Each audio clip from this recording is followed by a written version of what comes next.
নমস্কার বন্ধুরা, বাংলার ইনভেস্টর ইউটিউব চ্যানেলে আপনাদের সবাইকে স্বাগত জানাই। চ্যানেলে প্রথমবার এসে থাকলে চ্যানেলটা অবশ্যই সাবস্ক্রাইব করে রাখবেন। চলুন এই ভিডিওটা শুরু করা যাক। আজকের দিনের প্রথমে এফআইআই এবং ডিআইআই এদের যে ডেটা সেগুলো দেখে নেব। এইখানে দেখতে পাচ্ছেন এই যে সেলিং ফিগার, এইগুলো ক্রমাগত বেড়েই চলেছে। এই এফআইআই আজকের দিনে 10,414 কোটি টাকা শেয়ার বিক্রি করে দিয়েছে এবং মার্কেটকে বর্তমানে সামলাচ্ছে এই ডিআইআই আজকের দিনে এই 12,033 কোটি টাকা শেয়ার কিনেছে। এই যখন থেকে এফআইআই দের সেলিং বেড়েছে তখন থেকে এই ডিআইআই তারাও তাদের যে বাইং ফিগার সেটা কিন্তু অনেকটাই বাড়িয়ে দিয়েছে। এরপরে চলুন আমেরিকান মার্কেট দেখে নিই। যেমনটা দেখতে পাচ্ছেন একটা ভালো তেজি দেখা যাচ্ছে। এই ডাউ জোন্স এটা এই সময় 1.46% উপরে ট্রেড করছে এবং এরই সঙ্গে সঙ্গে যদি নাসডাক কম্পোজিটের কথা বলি, এখানে নাসডাকেও দেখতে পাচ্ছেন 1.29% কাছাকাছি তেজি দেখতে পাওয়া যাচ্ছে। আর এই তেজি শুধুমাত্র যে ইকুইটি মার্কেটেই আসছে এমন নয়, সব ধরনের মার্কেটে তেজি দেখা যাচ্ছে। যেমন এই নাসডাক এদের তরফ থেকে আজকে কিছু বয়ান সামনে এসেছে। এখানে নাসডাক তারা কি বলছে, Nasdaq 6 to build crypto into Wall Street market plumbing, মানে নাসডাক তাদের যে মূল কাঠামো রয়েছে সেখানে ক্রিপ্টো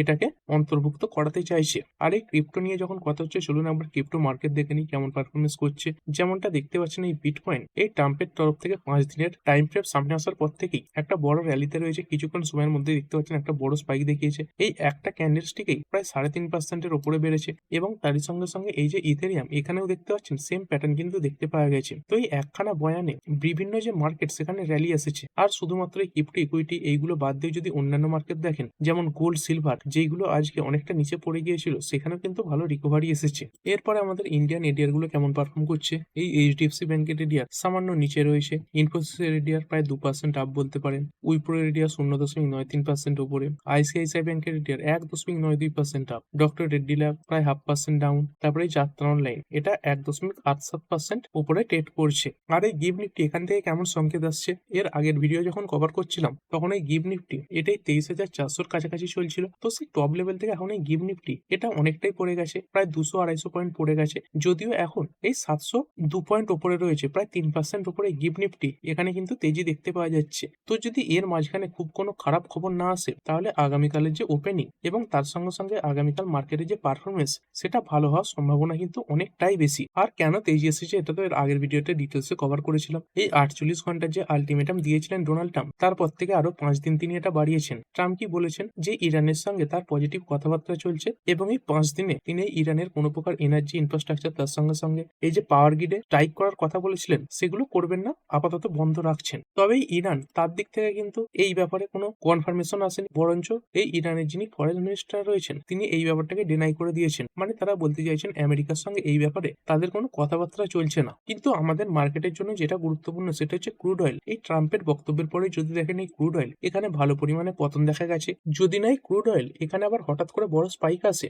তাহলে ভারতীয় মার্কেট ভালো পারফরমেন্স দেখাতে পারে, এটা কিন্তু নিশ্চিত। আর যদি হরমুজ প্রণালীর কথা বলি, এই আজকের দিনেও আমাদের ইন্ডিয়ার জন্য ভালো খবর এসেছে। দেখতে পাচ্ছেন ইন্ডিয়ার দুখানা এলপিজি ট্যাঙ্কার্স এই পাইন গ্যাস এবং তার সঙ্গে সঙ্গে এই জগবাসন এই দুখানা এই যে স্টেট অফ হরমুজ এটাকে কিন্তু সফলভাবে ক্রসও করেছে। তো কিছুদিনের মধ্যেই এই দুখানা এলপিজি ট্যাঙ্কার্স ভারতে চলে আসবে। যেটুকু রিপোর্ট সামনে আসছে, এই দুটো জাহাজে 92,000 মেট্রিক টন এলপিজি রয়েছে। আর এই স্টেট অফ হরমুজ এটার ব্যাপারে ডোনাল্ড ট্রাম্প এনাকেও প্রশ্ন করা হয়েছে, তো তিনি কি উত্তর দিয়েছেন দেখতে পাচ্ছেন। তিনি এটাই বলছেন, এই স্টেট অফ হরমুজ এটার কন্ট্রোল কাদের কাছে থাকবে, maybe me and the Ayatollah, মানে পরবর্তীকালে তিনি যাকে এই ইরানের সুপ্রিম লিডার হিসেবে ঘোষণা করবেন, তো সেই আয়াতুল্লাহ এবং তার সঙ্গে সঙ্গে এই ডোনাল্ড ট্রাম্প এরা দুজনে মিলে এই যে স্টেট অফ হরমুজ এটাকে কন্ট্রোল করবে, যেটাই ডোনাল্ড ট্রাম্প তার দিক থেকে জানিয়েছেন। আর এই যে নেগোসিয়েশনের কথাবার্তা চলছে, তো সেই ব্যাপারেও ট্রাম্পকে প্রশ্ন করা হয় যে এখনো ইরানের তরফ থেকে সেরকম খোলাখুলি ভাবে কোনো লিডারকে সামনে রাখা হয়নি, তার এই নেগোসিয়েশন এটা কার সঙ্গে চলছে। অনেক রিপোর্ট সামনে আসছে এই মুস্তাফা খামেনি তিনি কোমায় রয়েছেন। তো সেই ব্যাপারে প্রেসিডেন্ট ডোনাল্ড ট্রাম্প তিনি কি বলেছেন রিপোর্টারদের, that the United State is negotiating a total resolution to the Iran war with a top person after announcing a 5-day pause in plan strike on power plant while negotiation আনফুল, মানে এই ইরানের একজন top ব্যক্তিত্বের সঙ্গে এই America negotiation চালাচ্ছে। এই ডোনাল্ড ট্রাম্প বলেছেন the US has not hard from newly appointed supreme leader Mostafa Khamenei, মানে মোস্তফা খামেনি তার সঙ্গে তো কথাবার্তা হয়নি, but that we are dealing with a man who I believe is the most respected and the leader, মানে এই America যে মানুষটাকে এই ভরসাযোগ্য এবং তার সঙ্গে সঙ্গে সম্মানীয় ব্যক্তি ভাবছেন তার সঙ্গেই কথাবার্তা চালাচ্ছে। অর্থাৎ এই যে ইরানের সুপ্রিম লিডার মোস্তফা খামেনি তার সঙ্গে কোনো কথাবার্তা হয়নি, এটা ডোনাল্ড ট্রাম্প তিনি নিজেই কিন্তু স্বীকার করেছেন। আর আজকের লোকসভাতে আমাদের নরেন্দ্র মোদীজি তিনি তার বক্তব্য সামনে রেখেছেন, যেখানে ইরান এবং ইউএস এর যে যুদ্ধ পরিস্থিতি তৈরি হয়েছে সেটা আমাদের ইন্ডিয়ার ইকোনমির উপর উপর কেমন কি ইম্প্যাক্ট ফেলবে সেই নিয়ে তিনি অনেক কথাবার্তা বলেছেন। তো চলুন দেখে নিই তিনি আজকের এই লোকসভা স্পিচে কি বললেন। দেখতে পাচ্ছেন এই ওয়েস্ট এশিয়া কনফ্লিক্ট নিয়ে তিনি অনেক কিছু কথা বলেছেন, যার মধ্যে কি কথা তিনি বলেছেন evacuation,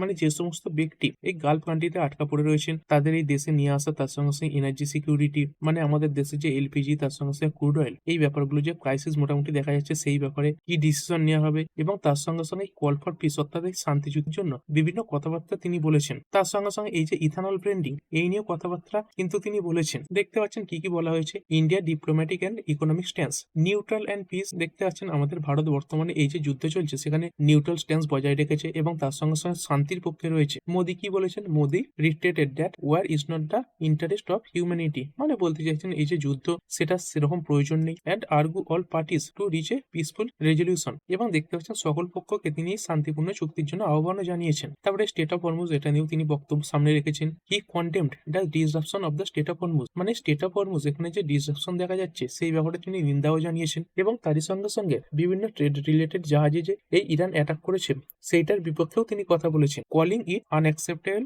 due to its critical role in global energy and trade route. কারণ এই যে স্টেট অফ হরমুজ এটা দেখতে পাচ্ছেন এই গ্লোবাল এনার্জি এবং তার সঙ্গে সঙ্গে ট্রেড রুটস এর জন্য একটা গুরুত্বপূর্ণ ভূমিকা পালন করে, সেই জন্যই তিনি এটাকে কিন্তু আনএক্সেপ্টেবল বলেছেন, এবং যত তাড়াতাড়ি সম্ভব এই স্টেট অফ হরমুজ এটাকে খুলে দেওয়ার জন্য তিনি আহ্বানও জানিয়েছেন। তার সঙ্গে সঙ্গে এই ইকোনমি, এই ব্যাপারে তিনি কি বলছেন, Modi compare the potential economic impact of the war to the কোভিড-19 প্যান্ডেমিক, মানে দেখুন এই যে যুদ্ধ যেটা বর্তমানে চলছে তার ইম্প্যাক্ট তো এক্ষুনি দেখা যাবে না, তো আস্তে আস্তে এইসব ইম্প্যাক্ট দেখা যাবে। তো তিনি এটাকে এই যে কোভিড-19 প্যান্ডেমিক তার সঙ্গে কিন্তু তুলনা করেছেন, কিন্তু তার সঙ্গে সঙ্গে তিনি এটা অ্যাসিওরও করেছেন কিসের ব্যাপারে, যে economic fundamentals remain strong enough to withstand with the turmoil, মানে যদি ইকোনমিক ভিত্তিতে কোনো অস্থিরতা দেখাও যায় তো সেটাকে কাটিয়ে ওঠার ক্ষমতা আমাদের ইকোনমি রয়েছে। তারপরে the government is actively working to secure crude oil and LPG supply to ensure domestic price and household budget are not severely impacted by regional volatility, মানে তিনি ক্রুড অয়েল এবং তার সঙ্গে সঙ্গে এলপিজি এগুলো সাপ্লাই যে ব্যাপারটা সেটা নজরে রেখেছেন, যাতে এই ডোমেস্টিক প্রাইস এটা সেভাবে বৃদ্ধি না পায়, এবং তার সঙ্গে সঙ্গে হাউস হোল্ডের যে খরচা সেটা যাতে অতিরিক্ত না হয়ে যায়, সেই জন্য তিনি বিভিন্ন নির্দেশও এই সরকারকে দিয়েছেন। তারই সঙ্গে সঙ্গে এভাকুয়েশন এরপর দেখতে পাচ্ছেন প্রায় 4.25 লক্ষ সিটিজেন এই গালফ কান্ট্রিগুলোতে আটকা পড়ে রয়েছে, তো সেই সমস্ত ব্যক্তিদের দেশে ফেরানোর জন্য বিভিন্ন ফেসিলিটিও এই সরকারের পক্ষ থেকে দেওয়া হচ্ছে, এবং যাদের মধ্যে দেখতে পাচ্ছেন এই 1000 জন ইরানে আটকা পড়ে রয়েছে। তারই সঙ্গে সঙ্গে বিভিন্ন দেশের যে লিডাররা রয়েছেন, মাল্টিপল হেডস, তাদের সঙ্গে কথাবার্তা চালাচ্ছেন তিনি। এই ওয়েস্ট এশিয়ার যে বিভিন্ন কান্ট্রিগুলো রয়েছে, যেমন এই ইরানিয়ান প্রেসিডেন্ট, তার সঙ্গে কথাবার্তা বলেছেন কিসের ব্যাপারে, to ensure the safety of Indian nationals, মানে ইন্ডিয়ার যেসব মানুষেরা এই বিদেশে আটকা পড়ে রয়েছে তাদের সেফটির জন্য তিনি কথাবার্তা বলেছেন। তারপরে দেখতে পাচ্ছেন কিছু সিকিউরিটি মেজারও নেওয়া হয়েছে। All Indian law enforcement and security agencies have been placed on high alert to monitor any local fall out from the international conflict, মানে ইন্টারন্যাশনাল যে কনফ্লিক্ট চলছে তার কারণে যাতে ভারতে কোনো অশান্তি না তৈরি হয় সেই জন্য ইন্ডিয়ার যে ল এনফোর্সমেন্ট রয়েছে এবং তার সঙ্গে সঙ্গে সিকিউরিটি এজেন্সি এদের নির্দেশ দেওয়া হয়েছে। আর এই এনার্জি সেক্টর নিয়ে কি বলেছেন, India has diversified it's energy source, now importing from 41 countries compare to 27 A decade এগো, মানে 10 বছর আগে আমরা মাত্র 27 খানা দেশ থেকে এই যে এলপিজি অয়েল এগুলো ইম্পোর্ট করতাম, কিন্তু বর্তমানে দেখতে পাচ্ছেন অনেক দেশের থেকে এগুলো ইম্পোর্ট করা হচ্ছে, প্রায় 41 খানা দেশের থেকে এগুলো ইম্পোর্ট করা হচ্ছে। তার সঙ্গে সঙ্গে আমাদের ইন্ডিয়ার যে স্ট্র্যাটেজিক পেট্রোলিয়াম রিজার্ভ এটাও স্ট্রং রয়েছে, প্রায় 5.3 মিলিয়ন মেট্রিক টনের রিজার্ভ রয়েছে। তারই সঙ্গে সঙ্গে এই যে ডোমেস্টিক এলপিজি এর যাতে শর্টেজ না দেখা যায় সেই জন্য এটার উপর গুরুত্ব দেওয়া হচ্ছে। অন্যান্য অনেক ক্ষেত্রে এই যে এলপিজি এটা কাট করা হলেও এই ডোমেস্টিক ক্ষেত্রে কিন্তু এলপিজির যে সাপ্লাই সেটা কাট করা হচ্ছে না, এবং তারই সঙ্গে মোদিজি এটাও অ্যাসিওর করেছেন কিসের ব্যাপারে, আমাদের ইন্ডিয়াতে ভালো পরিমাণে এই যে শস্য সেটা মজুদ রয়েছে এবং আমাদের ইন্ডিয়ার ফার্মারদের ওপর তিনি কোনো প্রেসার পড়তে দেবেন না। তারই সঙ্গে সঙ্গে বিভিন্ন যে শিপিং রুট রয়েছে এই গালফ অঞ্চলে, তার মাধ্যমে যে সমস্ত অয়েল, গ্যাস, ফার্টিলাইজার্স এগুলো আমাদের এই ইন্ডিয়াতে আসছে সেগুলোর যে সেফটি সেগুলোকে ভালোভাবে মনিটরিংও করা হচ্ছে। আর অনেক নিউজ পেপারে এইরকম নিউজ দেখতে পাবেন যে কোভিড লাইক প্রিপেয়ারনেস নিডেড, তো মোদিজি বলেছেন এই কোভিড এর সময়কার মতো যে প্রিপেয়ারনেস সেটা প্রয়োজন। PM Modi signals lockdown level challenges amid ongoing Iran US war, তো এই ইরান ইউএস ওয়ারের জন্য এই লকডাউন লেভেলের যে চ্যালেঞ্জেস সেগুলোর মুখোমুখি কিন্তু পড়তে হতে পারে। তো এর ফলে অনেকে মনে করছেন এই যে লকডাউন সেটা কি আবার শুরু হবে, তো সরাসরি বলে দিই কোনো রকম লকডাউন কিন্তু চালু হচ্ছে না। তখন এই লকডাউন এটা কেন চালু হয়েছিল, যাতে না এই ভাইরাস এটা খুব তাড়াতাড়ি ছড়িয়ে পড়ে, কিন্তু এখন দেখতে পাচ্ছেন এই ভাইরাস রিলেটেড কোনো প্রবলেমই নেই, তো শুধুমাত্র একটা উদাহরণ দেওয়ার জন্যই এই লকডাউন লেভেল যে চ্যালেঞ্জেস সেটার কথা বলা হয়েছে। এরপরে চলুন কিছু স্টক কভার করা যাক, যেমন এই এলজি ইলেকট্রনিক্স ইন্ডিয়া লিমিটেড। এই সময় বহু কোম্পানি দেখতে পাবেন এই ট্যাক্স ডিমান্ডের নোটিশ পাবে, কারণ এই ইয়ার এন্ডিং মাস চলছে, মানে ফাইন্যান্সিয়াল ইয়ার। এখানে দেখতে পাচ্ছেন এই যে এলজি ইলেকট্রনিক্স এর একটা ড্রাফট ট্যাক্স অর্ডার পেয়েছে 573 কোটি টাকার, আর এটা কোন ইয়ারের জন্য? ফাইন্যান্সিয়াল ইয়ার 23-এর জন্য। তারপরে এই আইআরএফসি এরা কি করে থাকে? বিভিন্ন যে ফাইন্যান্সিং সেগুলো করে থাকে। মূলত এরা কি করতো এতদিন? এই যে রেলওয়ে সেটা দিয়ে ফাইন্যান্সিং করতো, কিন্তু দেখতে পাচ্ছেন IRFC announce 12,842 crore refinancing pack with PSU back fertilisers company. তো একটা সরকারি ফার্টিলাইজার্স কোম্পানির সঙ্গে এই 12,842 কোটি টাকার রিফাইন্যান্সিং যে প্যাক্ট সেটাই আইআরএফসি সাইন করেছে। তো কোন কোম্পানির সঙ্গে সাইন করেছে? দেখতে পাচ্ছেন এই হিন্দুস্তান উর্বরক অ্যান্ড রসায়ন লিমিটেড এই কোম্পানিটাকে এই যে রিফাইন্যান্সিং সেটা করে থাকবে আইআরএফসি। এরপরে যদি কথা বলি আগামীকাল কিছু সেক্টর ফোকাসে থাকতে পারে। কোন সেক্টর গুলো? মূলত এই এক্সপোর্ট রিলেটেড সেক্টর গুলো, এবং তারই মধ্যে যদি কথা বলি এই যে টেক্সটাইল সেক্টর এটাই সব থেকে বেশি ফোকাসে থাকবে। কি কারণে বলছি? কারণ দেখতে পাচ্ছেন এই ওয়েস্ট এশিয়া ক্রাইসিসের জন্য কি হয়েছে, government restores full RoDTEP benefit to exporters. তো যারা এই চ্যানেলের ভিডিও নিয়মিত দেখেন তারা জানেন কিছুদিন আগে এই যে রোড টেপ বেনিফিট এই নিয়ে একটা ভিডিও কভার করেছিলাম। তো এখানে সরকার কি ঘোষণা করেছে? এইখানে দেখতে পাচ্ছেন এই যে রোড টেপ বেনিফিট, তো সেটাকে পুরোপুরি রেস্টোর করে দেওয়া হয়েছে। এর আগের মাসে গভর্নমেন্ট কি করেছিল? এই যে রোড টেপ বেনিফিট মানে যে সমস্ত সেক্টর এই এক্সপোর্টের ক্ষেত্রে রোড টেপ স্কিমের আওতায় ছিল তাদের সেই যে বেনিফিট সেটা হাফ করে দিয়েছিল, এবং তারপরে এই যে বিভিন্ন এক্সপোর্ট সেক্টর গুলো রয়েছে তারা এই ডিসঅ্যাপয়েন্টমেন্ট এটা প্রকাশ করেছিল, এবং তার সঙ্গে সঙ্গে এই যে ডিসিশন সেটা সরকারকে রিকনসিডার করার কথা বলেছিল, মানে পুনরায় বিবেচনা করার কথা বলেছিল। তো সেই ব্যাপারে দেখতে পাচ্ছেন এই যে সরকার তারা এই রোড টেপ বেনিফিট এটা পুরোপুরি রেস্টোর করে দিয়েছে, মানে আগে যেটা হাফ করে দিয়েছিল সেটা আবার ফুল করে দিয়েছে। The RoDTEP rates and value caps are specified are applicable on February 22, 2026 আর hereby restored with effect from February 23, মানে ফেব্রুয়ারি 22 তারিখে ক্যান্সেল করেছিল, এবং তারপরে দেখতে পাচ্ছেন আজকে যে রেস্টোর করেছে এটা কিন্তু সেই ফেব্রুয়ারি 23 থেকেই রেস্টোর করে দিয়েছে, এবং কতদিন পর্যন্ত? দেখতে পাচ্ছেন 2 March 31, 2026 for all eligible export product, মানে যে সমস্ত এক্সপোর্ট সেক্টর এই রোড টেপ ডিউটির আন্ডারে পড়তো তারা কিন্তু এখন ফুল বেনিফিটটা পাবে। তো এই জন্য আগামীকাল এই টেক্সটাইল সেক্টর এটা পুরোপুরি ফোকাসে থাকবে, কারণ এর আগে যখন এই রোড টেপ বেনিফিট এটা হাফ করে দেওয়া হয়েছিল তখন কি হয়েছিল? এই টেক্সটাইল সেক্টরের যে কোম্পানিগুলো রয়েছে যেমন এই গোকুলদাস এক্সপোর্ট বলুন, অরবিন্দ বলুন, তার সঙ্গে সঙ্গে ওয়েলস্পুন লিভিং বলুন, এগুলোতে ভালো পরিমাণে ক্র্যাশ দেখতে পাওয়া গিয়েছিল, এবং তার সঙ্গে সঙ্গে এই টেক্সটাইল সেক্টর ভালো পারফর্ম করতে পারে আর একটা কারণে। কি সেই কারণ? কারণ আজকের দিনে দেখতে পাচ্ছেন এই আমেরিকা তারা কি করেছে? এই 5 দিনের জন্য একটা যে সিজ ফায়ার টাইপের বক্তব্য সেটা ঘোষণা করেছে, মানে 5 দিন ইরানের যে পাওয়ার ইনফ্রাস্ট্রাকচার রয়েছে সেখানে অ্যাটাক করবে না বলেছে, এবং তারই সঙ্গে সঙ্গে আমরা এই যে ক্রুড অয়েল এখানে বড় ক্র্যাশ দেখতে পেয়েছি। আর এই ক্রুড অয়েলে যে বড় ক্র্যাশ দেখা গেছে এর কারণে কিছু সেক্টর ফোকাসে থাকতে পারে, কিছু স্টক ফোকাসে থাকতে পারে। সেগুলো যদি দেখি, প্রথমত এই যে ওএমসি কোম্পানিগুলো রয়েছে মানে এইচপিসিএল বলুন, বিপিসিএল বলুন, তারপরে ইন্ডিয়ান অয়েল বলুন, এই ধরনের কোম্পানিগুলোতে তেজি আসতে পারে। উল্টো দিকে যে সমস্ত কোম্পানি এই ক্রুড অয়েল প্রডিউস করে থাকে যেমন এই ওএনজিসি, তারপরে অয়েল ইন্ডিয়া, এগুলোতে প্রেসার পড়তে পারে। তেমনি আরো কিছু সেক্টর ভালো পারফর্ম করতে পারে, যেমন এই পেন্ট সেক্টর রয়েছে।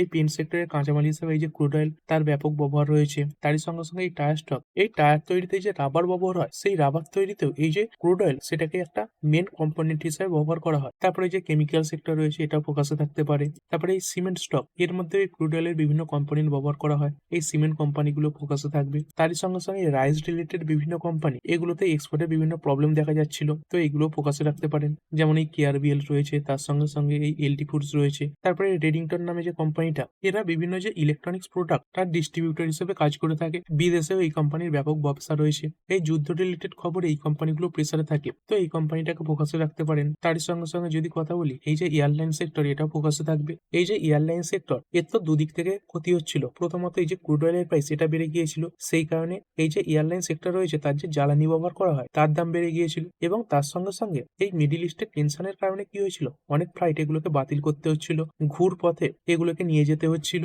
এই দুটোর কারণে এই স্টকে প্রেসার পড়েছিল, তো এইগুলো ফোকাসে থাকতে পারে। তার সঙ্গে সঙ্গে রিলায়েন্স ইন্ডাস্ট্রি লিমিটেড, এরাও এই অয়েল গ্যাসের ব্যবসার সঙ্গে যুক্ত রয়েছে, এটাকেও ফোকাসে রাখতে পারেন। তারপরে এই লার্সেন টুব্রো রয়েছে, এর তো বলতে পারেন প্রায় 50% বিজনেস এই মিডিল ইস্ট থেকে আসে, এবং এই কারণে এই স্টকে বড় ক্র্যাশও এসেছিল, তো এই স্টকটাও আগামীকাল ফোকাসে থাকতে পারে। তারপর একটি company AEG infra engineering limited company, দেখতে পাচ্ছেন তাদের একটা হোলি ওন্ড সাবসিডিয়ারিতে কিছু ইকুইটি অ্যাকোয়ার করেছে। কিসের মাধ্যমে করেছে? রাইট ইস্যুর মাধ্যমে করেছে। আর এই হোলি ওন্ড সাবসিডিয়ারিটার নাম কি দেখতে পাচ্ছেন? এইজি বানাসকন্থ বিস প্রাইভেট লিমিটেড, মানে ব্যাটারি এনার্জি স্টোরেজ সিস্টেম এই সেক্টরে কাজ করা যে সাবসিডিয়ারিটা রয়েছে তার যে ইকুইটি শেয়ার সেটাই কোম্পানি অ্যাকোয়ার করেছে। এই কোম্পানিও কিন্তু এই যে রিনিউয়েবল এনার্জি সেই সেক্টরে জোরদারভাবে কাজ করছে। তারপরে একটি ছোট সাইজের কোম্পানি এই এসিপিসি লিমিটেড, তবে কোম্পানি কিছুদিন আগে মোটামুটি বড়ই ছিল। দেখতে পাচ্ছেন এই কিছুদিন আগে প্রায় 30-এর কাছাকাছি কিন্তু ট্রেড করছিল, এখন বর্তমানে মার্কেট ক্যাপ কত 903 কোটির কাছাকাছি। কোম্পানির জন্য কি খবর সামনে আসছে, এইখানে দেখতে পাচ্ছেন এই কোম্পানিটা এই আবুধাবির যে অ্যাভেনির ইন্টারন্যাশনাল কোম্পানিটা রয়েছে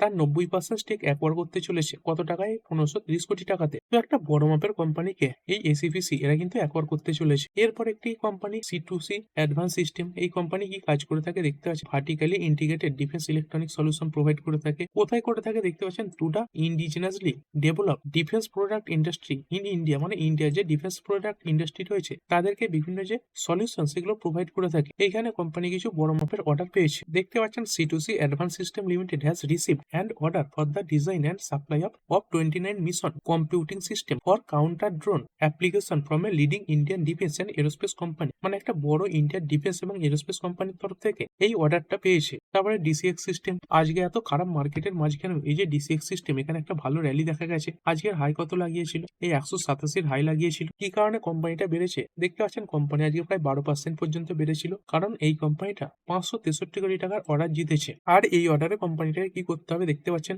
ম্যানুফ্যাকচার করতে হবে এবং সাপ্লাই করতে হবে কি, এই মেরিটাইম পেট্রোল রেডার সিস্টেম মানে MPR, এটা সাপ্লাই করতে হবে। তারপর একটি company GR infra project limited, এই কোম্পানি একটা বড় মাপের অর্ডার পেয়েছে এই মার্কেট বন্ধ হয়ে যাওয়ার পরে। এই অর্ডারের ভ্যালু কত, 2441 কোটি। আর এই কোম্পানির মার্কেট ক্যাপ কত রয়েছে, এই 8200 কোটির কাছাকাছি। তো এই মার্কেট ক্যাপের কাছে এই যে অর্ডারটা সেটা কিন্তু বিরাট মাপের অর্ডার। আর এরপরে যদি সেবির কথা বলি, এই সেবি বিভিন্ন সময় বিভিন্ন রকম রুল সামনে নিয়ে আসে। তো আজকের দিনেও কিছু রুল সামনে রেখেছে। দেখতে পাচ্ছেন এই সেবি কি করেছে, এই এপিআই সেটেলমেন্টের যে নর্ম সেগুলোকে অনেকটা নরম করেছে। দেখতে পাচ্ছেন ইজেস এবং তারই সঙ্গে সঙ্গে এই যে আইপিও ডিসক্লোজার ফ্রেমওয়ার্ক সেগুলোকেও কিছুটা সিম্পলিফাই করেছে। তারপরে স্টক ব্রোকার হতে গেলে এবং তার সঙ্গে সঙ্গে এই ইন্টারমিডিয়ারিজ হতে গেলে বিভিন্ন রকম ক্রাইটেরিয়া লাগে। তো দেখতে পাচ্ছেন সেই ফিট অ্যান্ড প্রপার যে ক্রাইটেরিয়া যেগুলোর প্রয়োজন হয়, কিছুদিন আগে রিপোর্ট এসেছিল সেবি সেই ক্রাইটেরিয়া গুলো কিছুটা সহজ করতে পারে এবং আজকের দিনে সেই খবর চলে এসেছে। অনেক কোম্পানি এখন এই স্টক ব্রোকার এবং তার সঙ্গে সঙ্গে ইন্টারমিডিয়ারিজ হিসেবে কিন্তু কাজ করতে পারবে। এবং তারই সঙ্গে সঙ্গে সেবি এটাও বলেছে শুধুমাত্র এই এফআইআর ভিত্তিতে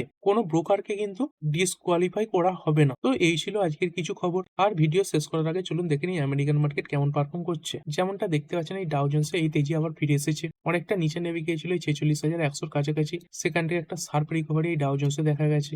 এবং এরই সঙ্গে সঙ্গে যদি নাসডাক কম্পোজিটের কথা বলি, এখানেও দেখতে পাচ্ছেন এই রিকভারি বাড়ছে, 1.8% উপরে রয়েছে। আর আমাদের এই গিভ নিফটি এখানে কেমন পারফরমেন্স দেখা যাচ্ছে, এখানেও কিছুটা রিকভারি দেখা যাচ্ছে। এর আগে যখন কভার করেছিলাম তখন 700 পয়েন্ট মতো উপরে ছিল, এখন দেখতে পাচ্ছেন এই 808 পয়েন্ট উপরে গিভ নিফটি ট্রেড করছে। তো ঠিক আছে বন্ধুরা, আশা করছি ভিডিওটা আপনাদের ভালো লেগেছে। আপনি চাইলে এটাকে লাইক এবং শেয়ার করতে পারেন। আর শেয়ার মার্কেট সংক্রান্ত ডেইলি নিউজ আপডেট পেতে চ্যানেলটা সাবস্ক্রাইব করে রাখবেন এবং পাশে থাকা বেল আইকনটি টিপে অল অবশ্যই সিলেক্ট করে রাখবেন, যাতে পরবর্তী ভিডিওর নোটিফিকেশন আপনার কাছে সময় মতো পৌঁছে যায়। আর হ্যাঁ, ভিডিওটি শুধুমাত্র ইনফরমেশন এবং এডুকেশনাল পারপাসের জন্য বানানো হয়েছে। আমি সেবি রেজিস্টার্ড নই, তাই কোনো প্রকার শেয়ারে কোনো প্রকার বাই, সেল, হোল্ড বা অ্যাভারেজ করার কোনো সিদ্ধান্ত নেওয়ার আগে আপনার যে ফাইন্যান্সিয়াল অ্যাডভাইজার আছে তার সঙ্গে অবশ্যই আলোচনা করবেন। দেখা হচ্ছে পরের ভিডিওতে। ধন্যবাদ।